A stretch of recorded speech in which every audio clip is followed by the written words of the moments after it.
Thanks for joining us on another edition of TNT Overland Adventure. Last time we went from Bondurant, Wyoming to Dawson Creek. This time we'll leave Dawson Creek and head towards Liard Hotsprings. Come and join us on our Alaskan adventure.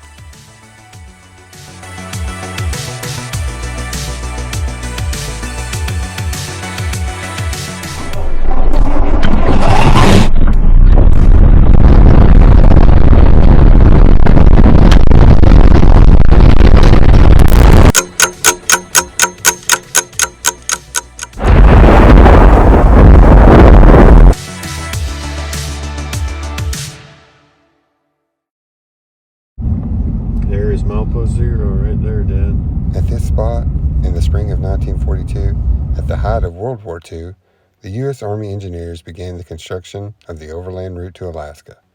9 months later, and at a cost of $140 million, the road was complete. This is a road construction feat unsurpassed in modern times. 11,000 troops and 16,000 civilians were employed on the project. There are 133 bridges and 8,000 culverts embodied in the 1,523 miles of gravel highway. The rattle and the roar of the mighty bulldozer was a source of amazement to both the local white man and the northern Indian. Over this lifeline to the northwest, thousands of troops, food, and war supplies have been transported. In more recent times, the mighty H-bomb is known to travel this route. It was maintained by the Canadian Army until April 1964, and then maintenance was taken over by the Department of Public Works of Ottawa. These roads are curvy, eh? We stopped in Dawson Creek to clean the windows, but as you can see, it didn't take long for the window to be covered again. Not far out of Dawson Creek is the Kit Katsanal Bridge. This bridge was started in 1942 and has a 9-degree turn in it because they had to reach some rocks on the other side to anchor the bridge. It's a timber frame construction bridge. It's beautiful. It was shut down last year, June 4th and 21, to traffic, but you still get a walk across it. All through Canada, we saw black bears on the side of the road. We saw so many we stopped counting, but I think we were somewhere around 26.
Even look up.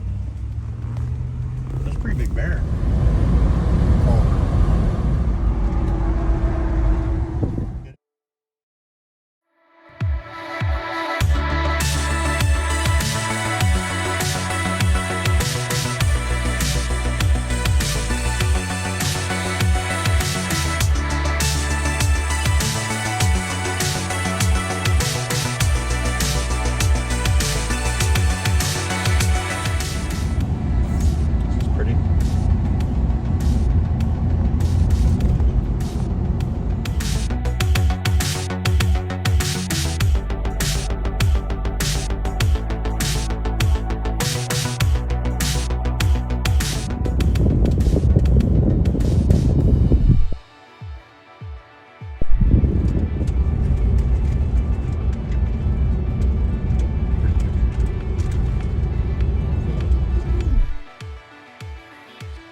After traveling for about 5.5 hours, we reached Fort Nelson, where we found a spot beside the river and set up camp for the night.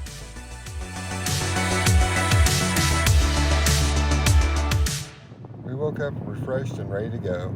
The next destination on the map would be Liard Hotsprings, but before we got there, we'd have to travel through the Teza River Valley and Muncho Lake.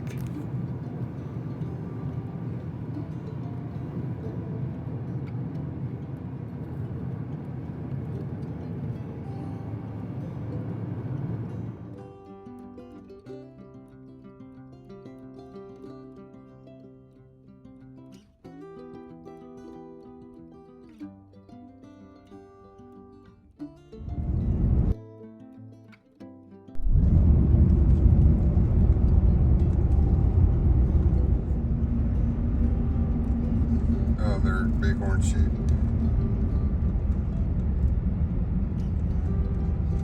Nice ram on the left-hand side. Ooh, Did you get that? that was cool. Yeah, I missed it.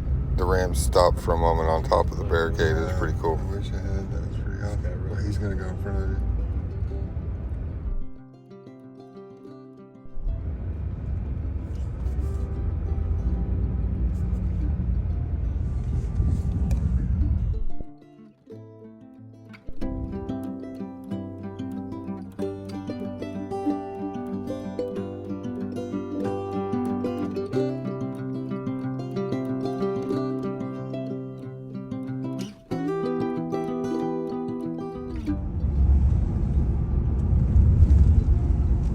You reckon that's been like a glacier?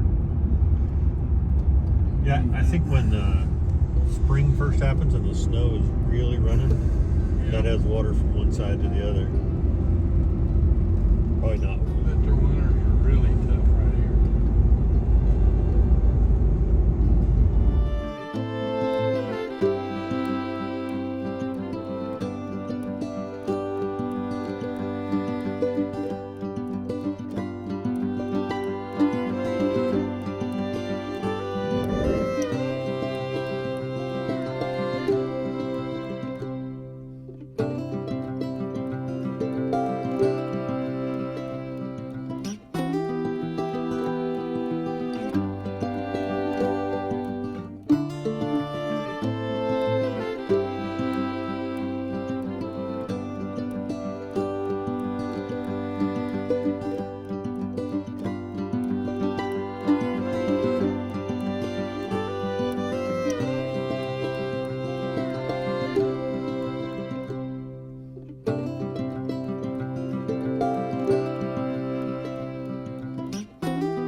You think about it though, that little store right there, 100, 200, 300, 100, 200. Imagine what they do in a day? The gas prices this high? I bet you they don't get paid much for their gas, though. I mean, most gas stations don't make money off gas. They make money off when you come inside to get something. They offer gas so that you come in to get something. I always felt that way at like normal prices, but when they're double.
Now, are we officially next to the Liard River yet?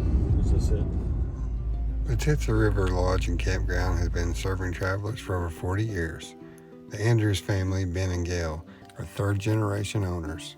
Ben told us many things have changed over the years, but the one thing that haven't are the cinnamon buns. They are a must-have if you're traveling the Alaska Highway.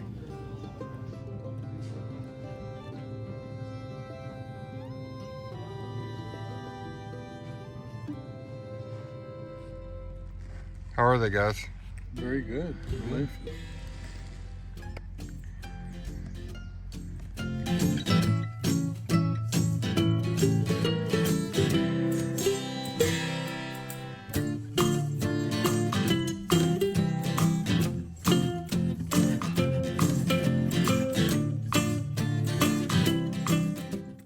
Mucho Lake Provincial Park is named after the lake that was formed in the last ice age. In the Casca language, Mucho translates into Big Lake. At 86,079 acres, Mucho Lake Provincial Park protects habitat for a diverse range of plant and wildlife species.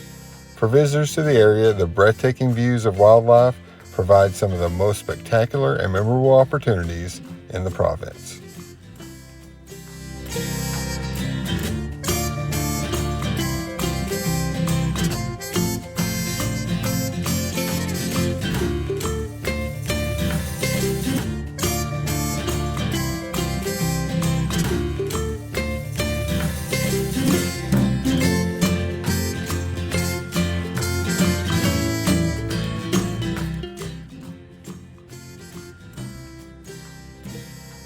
So beautiful.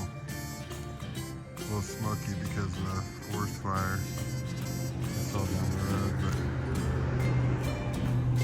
just absolutely massive. I know the video doesn't do it justice.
After a long day of driving, we finally made it to Liard Hotsprings.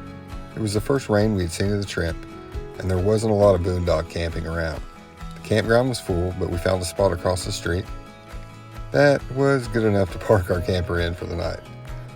Man, did our bodies love the hot water, though, as we made it down the boardwalk to the hot springs.